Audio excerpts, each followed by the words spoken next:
Bonjour, alors aujourd'hui on va parler des stop loss, hein. Qu'est-ce que c'est, à quoi ça sert, comment ça marche. Alors si vous connaissez, ce sera un peu une révision. Sinon, pour les autres, ceux qui connaissent pas trop, on va voir un peu en détail comment ça fonctionne et à quoi ça sert. Alors un stop loss, c'est très simple, c'est un ordre qu'on donne sur une action qu'on possède pour la vendre quand le marché ne va pas dans notre sens. C'est-à-dire que quand l'action va commencer à perdre et à baisser, vous fixez une limite et là votre action va être vendue. Très simplement, on va faire un exemple. Vous avez une action à 100 euros. Vous vous dites, si elle descend en dessous de 98 euros, je décide de la vendre. Donc, si elle continue de monter, il ne se passe rien. Vous la gardez. L'ordre est toujours en attente. Et par contre, si elle commence à descendre, elle descend à 99, il ne se passe rien. Mais à partir du moment où elle est à 98 ou en dessous, dès qu'on a un échange et une transaction qui se fait au prix où vous avez mis votre stop loss ou en dessous, l'ordre va être déclenché et ce sera un ordre au marché. Là, c'est important aussi, on va en parler après, notamment avec la volatilité sur les petites actions qui n'ont pas de carnet d'ordre important. Donc à partir du moment où l'action cote 98 euros, votre ordre est validé, vous allez la vendre, plus ou moins 98. Là aussi, c'est au niveau des échanges et de la liquidité. Plus une action est liquide, plus vous allez le vendre au prix affiché, sinon ça risque d'être plus bas. Donc voilà, alors à quoi ça sert? Ça sert généralement à éviter que l'action continue de descendre et impacte un peu le portefeuille, alors que vous auriez pu la vendre avant. Donc généralement, quand on n'est pas devant l'écran, ça permet de faire des ordres de vente. Et puis même quand on est devant l'écran, quand il y a un peu de volatilité sur les marchés et que ça bouge rapidement, ça peut éviter aussi de voir l'action diminuer et continuer de chuter assez rapidement. Donc ça sert à protéger le capital. Alors il y a deux, on peut avoir plusieurs termes, notamment il y a des termes qui sont sur le stop loss où on dit que c'est un stop profit. C'est quoi? C'est quand l'action monte, par exemple vous êtes à 100 euros, vous montez à 110, 120, 125, et là vous vous dites je veux sécuriser une partie de mes plus-values. Si elle descend en dessous de 120, je mets un stop loss, et elle va faire 125, 126, et puis là tout d'un coup elle va descendre, elle va toucher les 120, et vous allez la vendre à 120. Donc vous allez faire 20% de plus-value. Ce sera des plus-values, mais on appelle ça aussi un stop loss. On peut appeler ça un stop profit, mais c'est la même chose. Que vous perdiez de l'argent ou que vous gagniez de l'argent et que vous fassiez des plus-values, c'est la même chose. C'est une fois que votre action commence à descendre, forcément il faut avoir un prix de stop loss qui soit inférieur au moment où vous mettez l'ordre, parce que vous pouvez pas mettre un stop loss au-dessus du prix de l'action actuelle. Vous pouvez enfin la vendre. Comment ça marche?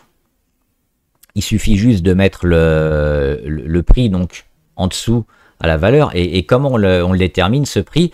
C'est ce qu'on va voir un peu. Alors c'est à la fois technique, on va commencer par les plans. Généralement, quand vous achetez une action, vous l'achetez pas au hasard, c'est-à-dire que vous faites normalement un plan. C'est-à-dire que vous savez pourquoi vous l'achetez, et vous pensez qu'elle peut monter parce que telle et telle chose, donc, et vous avez des arguments qui soient fondamentaux ou techniques, et également un horizon de placement.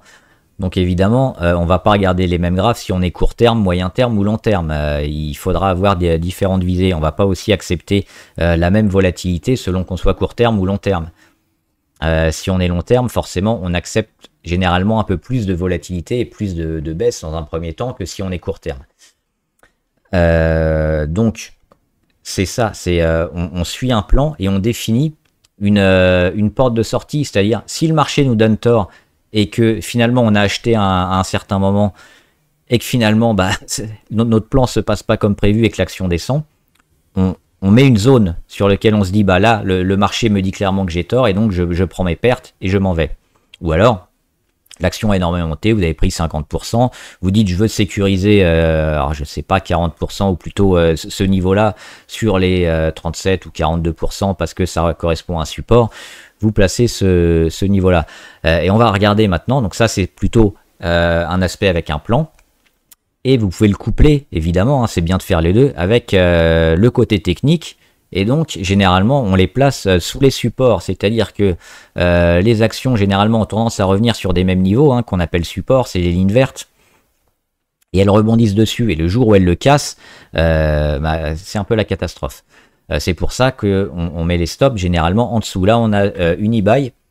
On a un niveau ici autour des 40,78 qui avait été un des plus hauts du mois d'octobre 2020. Et on y est revenu en octobre 2022. Donc 2 ans après, on voit que c'est énormément travaillé. Et ça valide quelque part le support. Donc on se dit, si elle revient là, il y a des chances de rebond. On peut éventuellement se replacer. Qu'est-ce qu'elle fait après? Elle va mettre un nouveau plus haut. Elle touche l'oblique. Et elle revient très proche des 40,78. Alors ici, on peut éventuellement se placer et donner un ordre d'achat autour des 41, 41,6, 41,7. Hein, c'est pas au centime près. Et le plan, il est simple. Je décide d'acheter, mais je me dis ça va rebondir parce qu'on est sur un support. Alors là, dans le cas présent, c'est ce qui s'est passé. Mais on ne sait jamais ce qui va se passer. Donc potentiellement, on peut enfoncer le support. Donc, qu'est-ce qu'on fait? On a un support autour des 40,78, donc on met le stop loss un peu en dessous, parce qu'on peut toujours un peu toucher les supports, les enfoncer légèrement et repartir après. Donc, c'est pour ça, faut généralement mettre les stops sous les zones support et toujours avec comme idée d'avoir un peu, de prendre en compte la volatilité de l'action à ce moment-là. C'est-à-dire que si vous avez une action qui est très volatile, qui va faire des grands chandeliers, les stops devront être mis généralement un peu plus bas. C'est-à-dire qu'on va avoir un delta un peu plus important et un risque de perte plus important. C'est pour ça qu'on évite d'acheter quand il y a énormément de volatilité. On préfère acheter quand il y a peu de volatilité, ce qui permet de mettre un stop assez court et d'invalider immédiatement le scénario si le marché nous donne tort. Donc, ce qui fait une petite perte. Donc là, par exemple, on pouvait mettre le stop peut-être au niveau des 39. Donc, hop, on l'achète ici. On met le truc autour des 39. Hop. Hop, j'achète ici. Ou un peu au-dessus, 39, on le voit ici, 39,6 par exemple, ça fait 3,7%. Alors moi, généralement, j'aime bien mettre environ 3%. C'est pas une donnée fixe, mais ça permet de limiter les pertes. C'est-à-dire quand on rentre et puis ici quelques jours après ou même quelques heures, on perd 3%, c'est que le marché nous donne tort. Il fallait pas rentrer maintenant et qu'il y a des chances qu'on ait tort. Donc éviter de s'entêter. Et c'est pour ça que c'est important, parce que une action qui a à moins 50 ou moins 70%, elle a commencé par être à moins 3, moins 5, moins 10. Et si vous restez, il va continuer à descendre. Donc les stops, ça permet ça permet de couper ses pertes, de se couper un bras ou une main au lieu de la tête. Donc ça, c'est très important. Ça marche aussi pour les bénéfices, évidemment. Donc par exemple, ici, vous achetez le support, on monte énormément. Et là, on voit qu'on a fait un petit gap. Ce qu'on peut éventuellement, c'est si on comble le gap et qu'on enfonce les 61, donc on met par exemple un stop autour des 59,88, c'est-à-dire que notre scénario, c'est quoi? Ici, il y a une congestion. Si elle casse vers le bas, on va certainement aller retravailler les 52,82, donc potentiellement perdre 14%. Donc on met un stop quand on est ici peut-être à 3,7% environ. Et là, dans ce cas présent, elle a continué de monter, donc très bien, on continue. Et on voit qu'on arrive ici, proche de la résistance. À ce moment-là, il y a de grands risques de prise de profit, et c'était le plus haut à 82,96. On voit qu'elle mèche, et puis elle commence à descendre. Là, ce qu'on peut se dire, c'est évidemment, on commence à taper la moyenne à 20. On a des chances de perdre ici une dizaine de pourcents à court terme. On peut décider de mettre un stop sous la moyenne à 20, et peut-être ici, par exemple, on voit que ça a été beaucoup marqué, avec des zones autour des 78. Donc le jour où on vient casser les 78, et c'est ce qu'elle a fait, vous mettez un stop loss à 78, et au lieu de faire toute cette perte, vous avez vendu ici. Donc vous avez sécurisé quand même une belle partie de la hausse.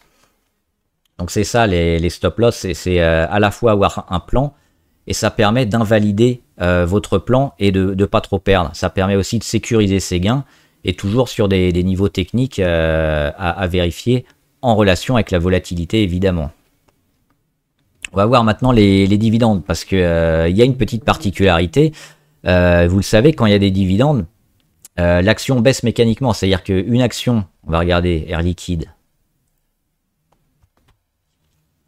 une action qui donne des dividendes, par exemple 10%, son cours le matin va baisser de 10% mécaniquement, parce qu'en fait, elle redonne à ses actionnaires. Donc pour l'actionnaire, ça fait pas de différence, mais sur le cours, on a une perte mécanique immédiate. Généralement, la plupart des courtiers suppriment vos ordres quand il y a des dividendes, et c'est une bonne chose, hein, parce que sinon, il y aurait beaucoup de stops qui se déclencheraient, alors que finalement, vous avez touché le dividende, le cours a baissé, mais pour vous, c'est une opération neutre. Donc, il faudra remettre les stops une fois que le dividende est passé.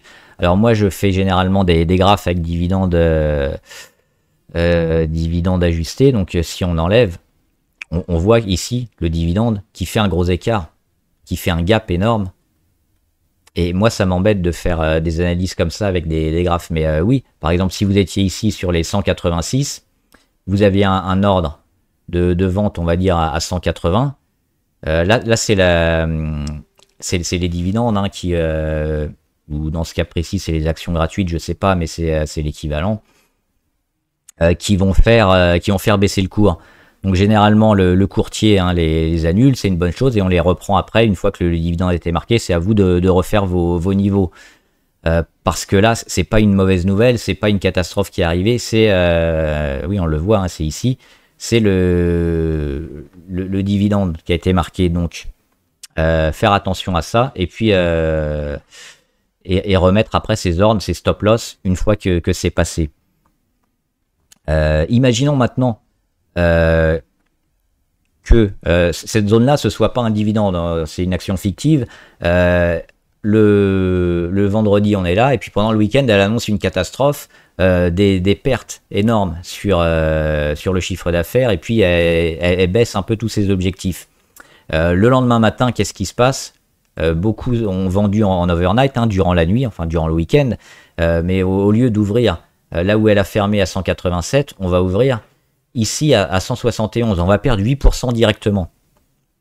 Si vous aviez par exemple mis un stop à 180, au lieu de perdre 3,9%, votre stop, il va se déclencher ici. C'est-à-dire que même si on n'est pas passé par votre niveau stop loss, et qu'on ouvre bien en dessous, l'ordre il va se déclencher. Donc vous allez perdre directement 8% au lieu des 3-4% que vous aviez prévu. Donc ça, c'est aussi quelque chose auquel il faut faire attention. C'est durant la nuit, avant l'ouverture des marchés, quand vous avez des grosses baisses, ça peut déclencher les stops, et ça peut vous faire perdre beaucoup plus que ce que vous aviez prévu. Donc là, c'est à vous de voir. Est-ce que vous restez fixé à votre idée et vous vendez, ou alors vous pensez que peut-être le marché va reprendre et que finalement il faut annuler l'ordre. Généralement, quelques minutes avant, on a les échanges, on connaît le cours à peu près auquel va ouvrir l'action. Donc vous vous dites, je pense que ce gap-là va me faire du mal sur ma performance et que le cours va remonter, donc j'annule mon stop loss. C'est éventuellement une question qu'on peut se poser.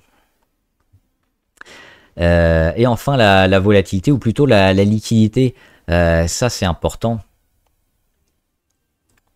Pourquoi? Alors on va regarder une action pas très liquide. Je crois qu'il y a encore pire que ça, hein. Hop. Voilà, tiens, par exemple, Mersenne, on le voit, hein, les graphes en minutes, il se passe pas grand-chose. On a très peu de volatilité. Ça veut dire qu'il y a assez peu d'échanges. Sur le journalier, ça se voit pas forcément. Mais ce qui se passe, c'est que vous avez un carnet d'ordre qui est très peu fourni. C'est-à-dire, par exemple, vous avez un ordre d'achat, alors on va dire à 34, je vais exagérer, hein, pour l'exemple, vous avez un ordre d'achat ici à 34, et vous avez un ordre de vente, quelqu'un qui a une action à, on va dire, aller à 35. Donc entre 34 et 35, il n'y a rien du tout. Si vous mettez un stop loss, on va dire l'action est à 34, vous vous dites, si elle part à 33,2, je vends. Mais finalement, il y a tellement personne dans le carnet d'ordre que l'ordre d'achat, il va être beaucoup plus bas. Il va finalement descendre à 32, 31, 30, et puis tant que personne ne vend, alors il n'y a pas de stop loss, mais si quelqu'un finalement se dit je décide de vendre quand même et de vendre à 30, votre action elle va être vendue directement à 30 et il va y avoir un échange qui va se faire ici dans cet exemple à moins 8% et votre stop va se déclencher alors que vous avez mis un stop sur les 30, 32 sur les 33, 33,5, 33,10 et il va se déclencher beaucoup plus bas. Pourquoi? Parce qu'il n'y a pas de contrepartie. Il y a un carnet d'ordre très peu important. Ça, c'est souvent le cas sur les petites valeurs où on voit des graphes avec des gros mouvements comme ça, où ça monte, ça descend. Parce qu'il n'y a pas de contrepartie. Sur les grosses valeurs du CAC, on n'a jamais ça. On a des tout petits mouvements parce qu'il y a quasiment des échanges au centime près ou à 5 ou 10 centimes près à chaque fois. Donc ça aussi, c'est à savoir. Quand vous avez une petite valeur avec un petit carnet d'ordre, vos stops peuvent se déclencher beaucoup plus bas. Et ça, il faut y faire attention aussi. Voilà, j'espère que j'ai été assez complet sur les stops. Dites-moi ce que vous en pensez. Dites-moi si j'ai pas répondu à votre question. Je répondrai en commentaire. Et on en discutera. Bon trade, à plus!